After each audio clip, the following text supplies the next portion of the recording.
Hey YouTube, so I just recorded a rant video that was super long. I'm gonna break it up into little videos.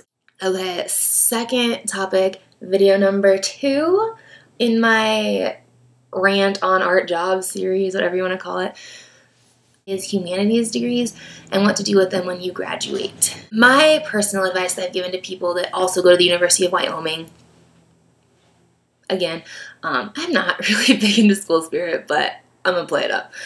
The advice is to do an art major and a humanities and fine arts second major, and then I list my areas of emphasis, or say that as a part of that degree I took 18 credit hours of philosophy, 12 credit hours of African American studies, 12 credit hours of religious studies, I took 12 credit hours of Spanish, and that type of thing. So I list out the skills and the areas that I've studied.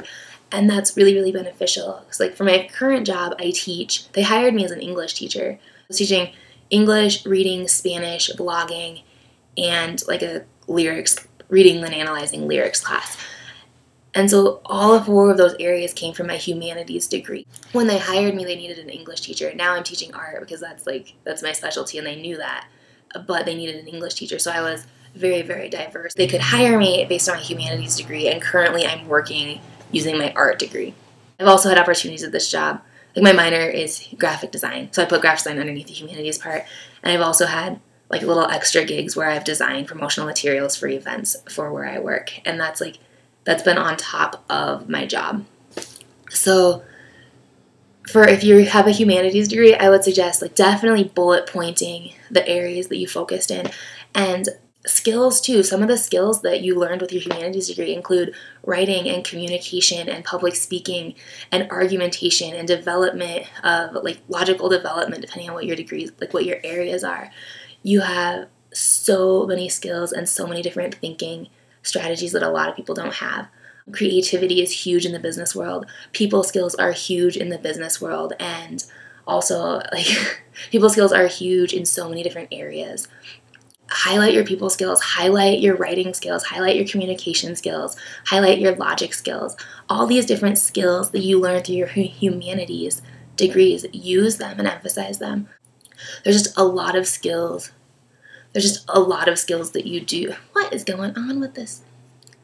Okay. There's just a lot of skills that you get from humanities that people often overlook or don't think about as being important. So on the topic of humanities students versus business students, one of the statistics that I found in a book I was reading just about, I don't know, it was like 200 different college majors or something like that, and talked about like the benefits of each one and what you can do with it and like what personality types should go into it and what jobs you can think about after and that type of thing, and salaries and just like a bunch of stuff.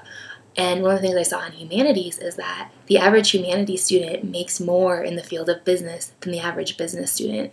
And I think part of that is just the skills I talked about.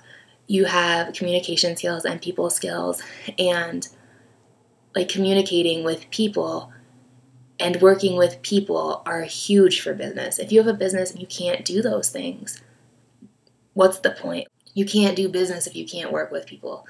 And so like, I have nothing against business majors, but this is an advocacy video for the humanities and the arts. So I'm going to share the positives about them.